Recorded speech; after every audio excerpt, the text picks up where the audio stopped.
Hey family, this is one you absolutely cannot miss. Introducing the Diagnosing Whiteness Podcast with best-selling author and scholar Dante King and Reverend Dr. Philippe Matthews. Together, they expose the hidden truths of whiteness, anti-Blackness, and the systems that keep racial trauma alive. This isn't opinion, it's facts, history, law, and lived experience, brought straight to you with unfiltered honesty. Every episode is a wake-up call. Don't just hear about it later, be part of the conversation now.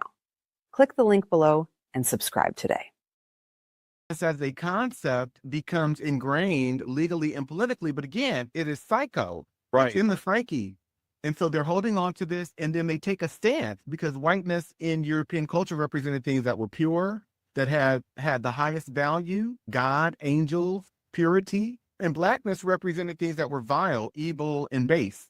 And so we have to understand these are psychopolitical conditions and psychopolitical groups, or not just concepts that have been ascribed to different groups for the purposes of locating infinite value within the group of white people, but also locating infinite valuelessness where Blacks or Blackness is concerned.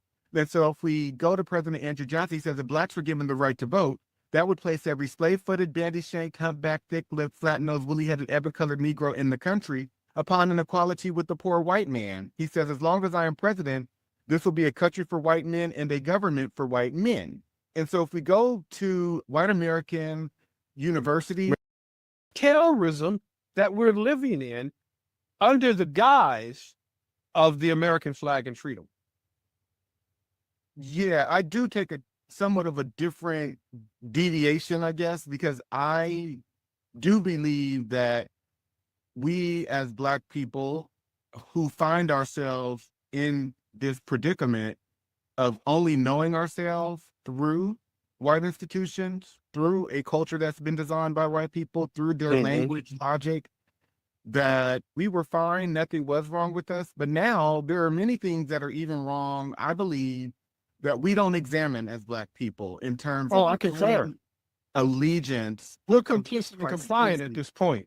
You're absolutely right. Yeah. Because we've been forced into assimilation, and we've been forced to not just assimilate, but to have to survive in this place. And so we serve their institutions, we serve their ways of life, we ascribe to their educational models, and we ascribe value and worth to ourselves. And we play the same game as status that white men and white women do. Rich by peddling hate, by peddling hatred.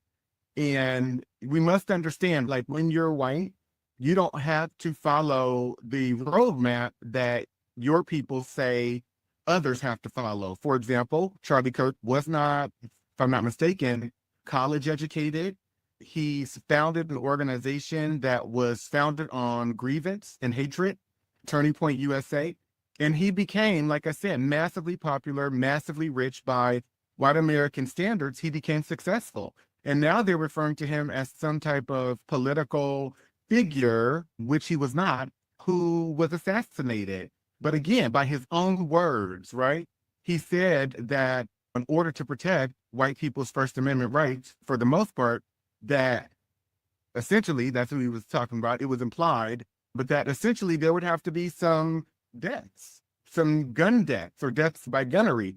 And so I find it interesting that the talking about what this man stood for and his words also garners tremendous backlash when all we're doing is quoting him, essentially, and discussing what his platform stood for and what he was about.